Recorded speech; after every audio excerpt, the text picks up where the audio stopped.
Sounds like there's a lot of interest from players like Kyrie, James, Giannis, Dame. KD kind of downplayed it, but KD loved playing ones. KD play ones every day anyway. As far as the one-on-one tournament during the NBA All-Star Weekend next year would be. Unrivaled did one this year. Nafisa Collier won that one.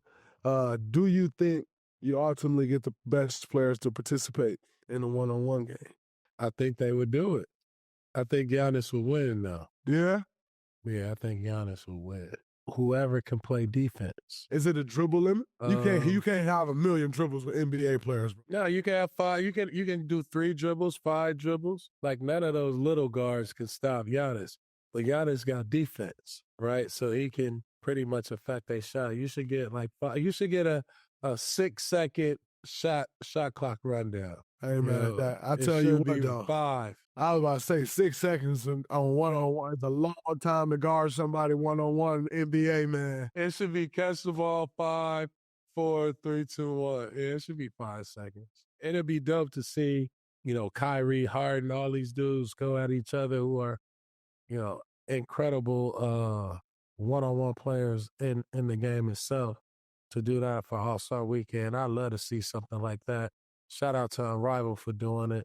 Nafisa Collier, she brought out the bag, right? She did. And she played defense too. She does. So if you got some offense and defense and you're a big man, I like Giannis' chances. I'm taking KD because KD can check anybody and KD can score better than anybody. I like KD too. I'm taking KD. I got to roll with KD.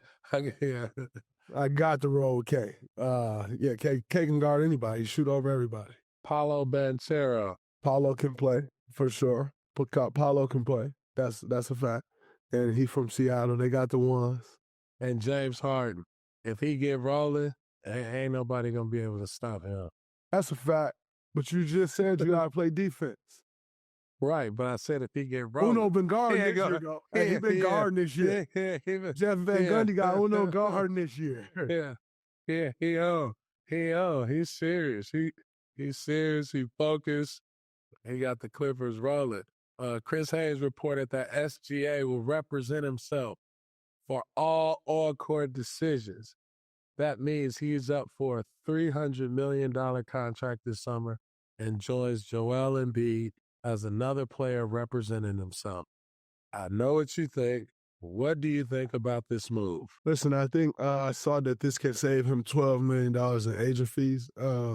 Listen, $12 million saved is a lot of money. I just will warn him, be very careful of how much money you could be costing yourself because there's things in the contract that great representation great representation know that you should have in your contract. Now, right. A lot of guys ain't never had great representation, and they don't really know the capabilities and possibilities of a contract and what could be in there and what should be in there. And so I think a lot of people make the mistake of like, he going to get the 345 or whatever the number is, he going to get that anyway, so it doesn't matter. And the reality is, it's the fine print. There's a lot of things that goes into a contract that is more than just the dollar amount that one receives. So, in saying that, I think, make sure that he's getting all that he can out of that contract. Mm-hmm. That's just not about what the end dollar amount is. For if sure. he can do that and save $12 million, he good. I get it. But, and like I always say, I don't think Elon Musk is reading the legal on his deals that he do. Right. You know what I'm saying? I don't think. It's got to get a good team. You know what I'm saying? I don't think, I don't foresee that Jack Dorsey read all the legal when he sold Twitter for $44 billion to Elon Musk. I personally don't think that that's the case. And so, me personally, I want to find great representation like those guys do. I'm with SGA representing themselves. You just got to build the right council, right? Build the right council, build the right team, build the right advisors, have all your checks and balances, and just hire somebody who have strategic know-how. Move around the league a little bit. The biggest news coming out of All-Star break around the league is Victor Wembanyama will be out for the rest of the season due to deep vein thrombosis in his right shoulder. That is blood clotting, some form of blood clotting in his right shoulder. Number one, whoever was the trainer that figured that out, to even send that for testing, I tip Kudos. my hat to you. Kudos to you, because that's serious. You're talking about blood clotting, that's life-threatening. You know, other players that's gone through this, Chris Bosh, this ended Chris Bosh's career at 32. Sar Thompson, this ended his rookie season early. He just got back maybe a month and a half, 2 months ago from that. Wow. And also some form of it LaMarcus Aldridge dealt with towards the end of his career, which kind of shut L.A. down as well. I don't know if it was this exact thing, but I know it was some form of blood clotting that slowed L.A. down and ultimately forced him into retirement as well. And so really sending my love and well wishes to Vic because that is something that, like, he has to be aware of that for the rest of his career. Like, you know, we all hope and believe and think that he's going to make a full recovery, but in making a full recovery, that's blood clotting, that's within.